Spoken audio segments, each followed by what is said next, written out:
and you know, it seems like it does contrast there quite a lot.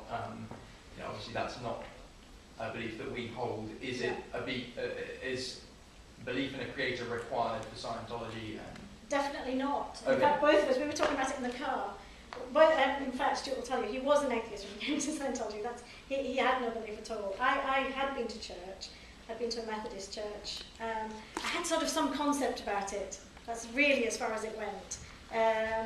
Whereas I would say that's my belief in the spirit strengthened through Scientology. But it's not, for a long time, it wasn't anything that became part of it. It was mainly the courses that we ran. And just as a follow-up then to Stuart, Debbie said you were an atheist. Are you still an atheist, or has Scientology changed that view?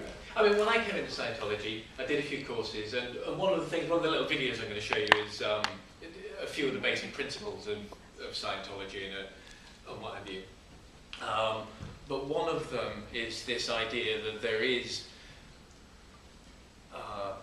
an urge towards something. It's generally referred to as infinity.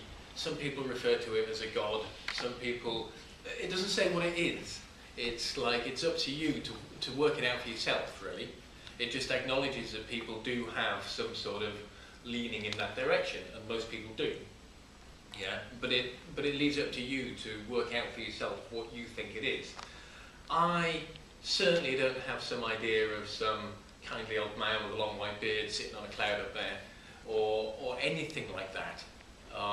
I do have a very personal idea that I don't think I could express even if I tried, of something, but it's probably not what anybody would ever really consider to be a god. Debbie might have a completely different view of things.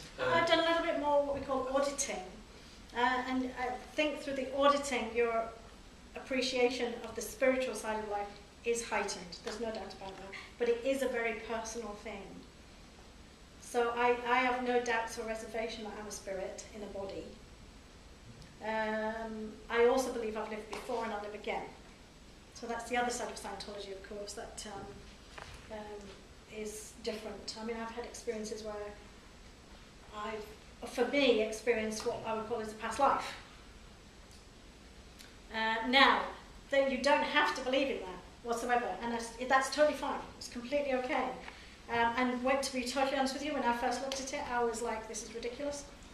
This is just not right. I'm not going to tell anybody. I'm not going to speak. The auditor was there and I wasn't going to say anything.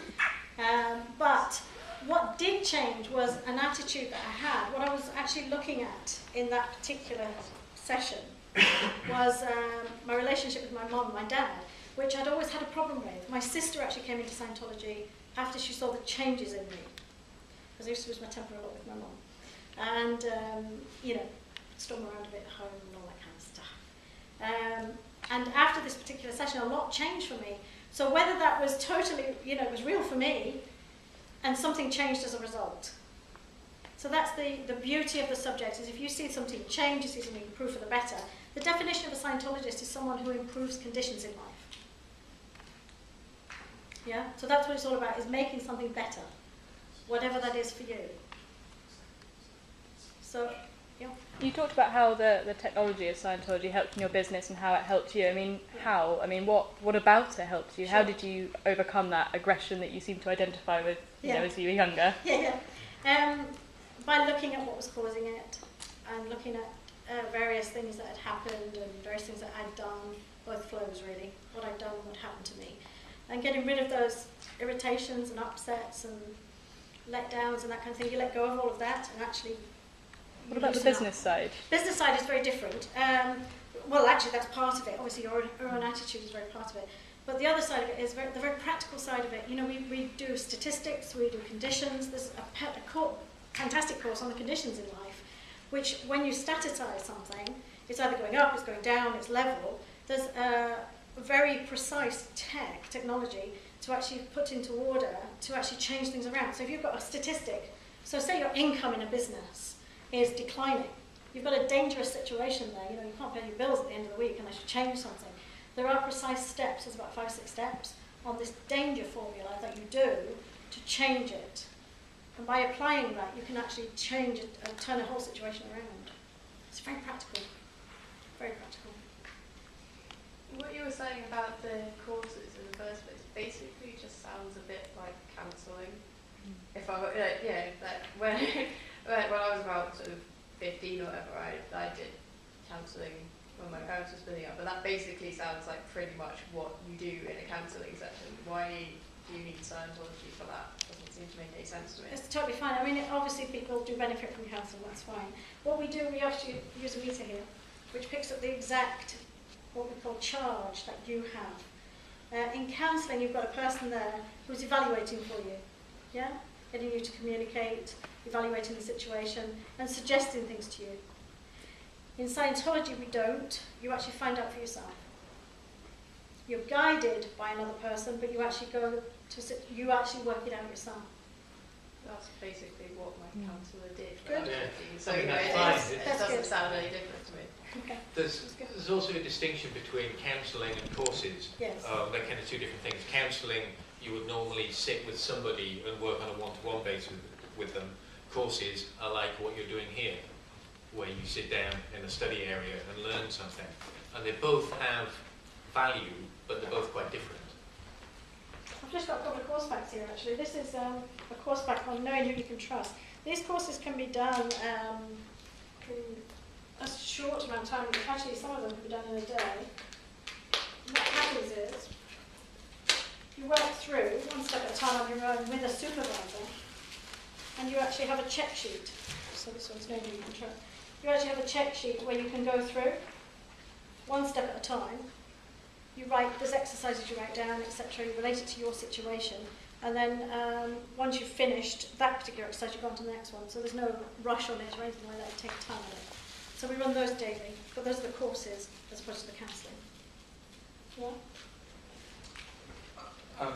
Sorry, one more question then. If we move on Move on for the to rest of the Stuart, talk, yes, and we'll, yeah. we'll sort of try and keep the big questions to the end. Sure.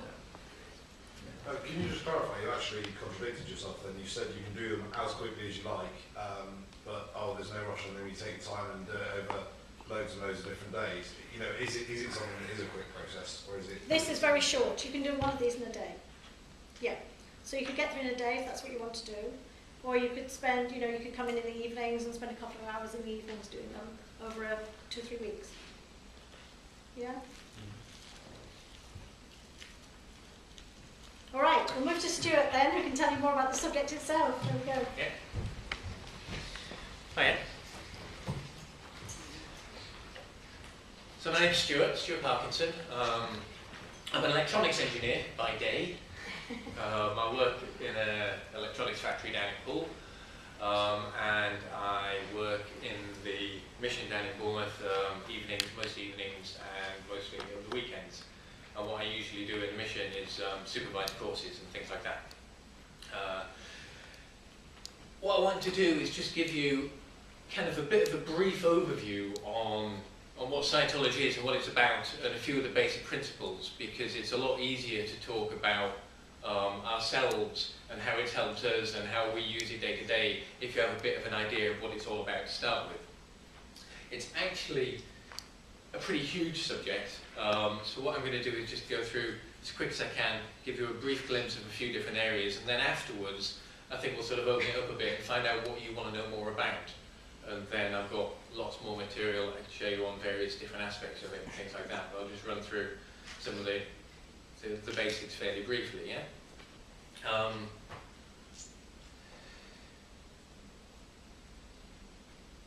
First of all, the beliefs and practices of Scientologists. What do Scientologists believe and what do they do? Something you want to know about? I guess this is why we're here, right? What do Scientologists believe? Basically, whatever they want. There's no doctrine in Scientology. There's a lot of religions say you have to believe this, and then you are believe in Christ, you're a Christian, believe that Muhammad is a prophet, and then you're a Muslim, believe this, believe that, believe the other. And that is the definition in a lot of religions of being one of those, a part of that religion. In Scientology, the definition of a Scientologist is somebody